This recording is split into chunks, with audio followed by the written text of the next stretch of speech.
Ka Meghalaya Pradesh Congress Committee menta ka singi saw tarik luber ar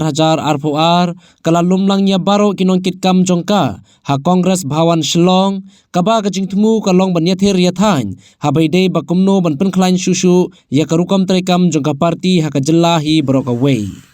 Hakane ka jinyalang lapan scam ru ya kikatu katne kinongkit kam gibatmai jongka MPCC balaya keren ru kumno ban penklain shushu ya ka parti ha ka jella. Habai day berkisan ngut ki MLA ki belasya suspend na kaliang ke MPCC kalatung da ka komiti ka bakerpang kaban klidu do presiden ke MPCC uba Vincent H Pala kaba kani ka komiti kansyong banyakran penben banshim yakarai halor kini kisan ngut ki MLA ki belasya suspend. Ni dokumen manitu ini ba pedeng jong dejing parti kongres BUI dan kita ngalam sungi kami dekat parti kendai ni dokumen ba manitu ini baga parti kongres mentah kita cibun kita try tang sengi dia sengi tu bah mau kita yu akan scam susu kita try ke jong itu parti ke jong office bearer ke jong dia ka meeting ke bangilong ada sengi ni ila yu akan ya keren bon ki kam ada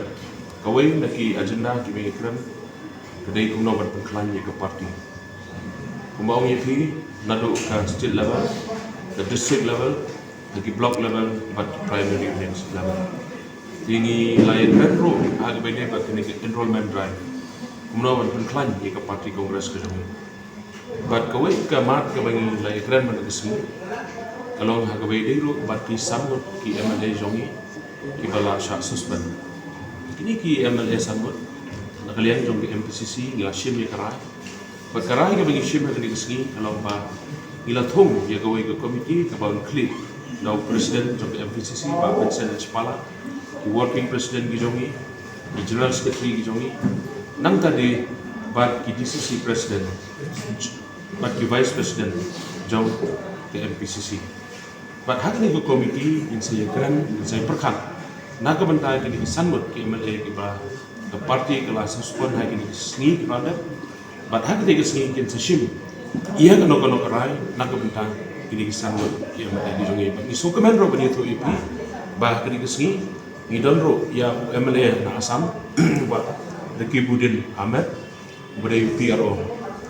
lawan lang hani ban sengai ni ban ai mesim ke parti ke jongi gobon ke XMLA na Garhills ke XMLA ke jongi na po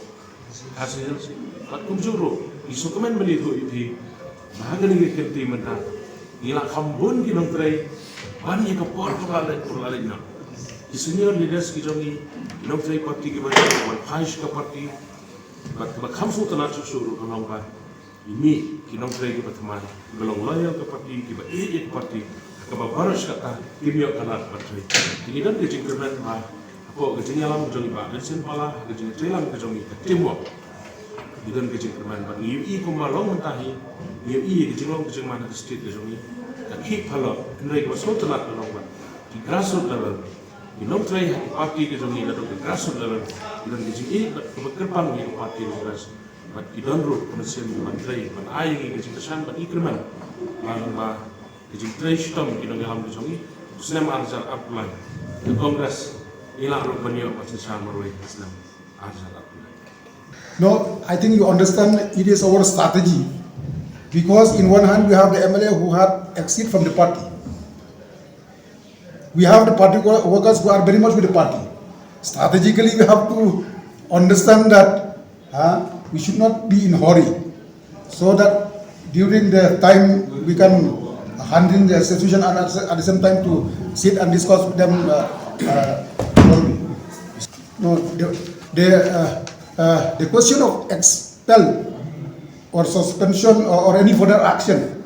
I cannot say anything right now until and unless the president along with the vice president, the general secretary, working president and few DCC presidents sit together and take a decision.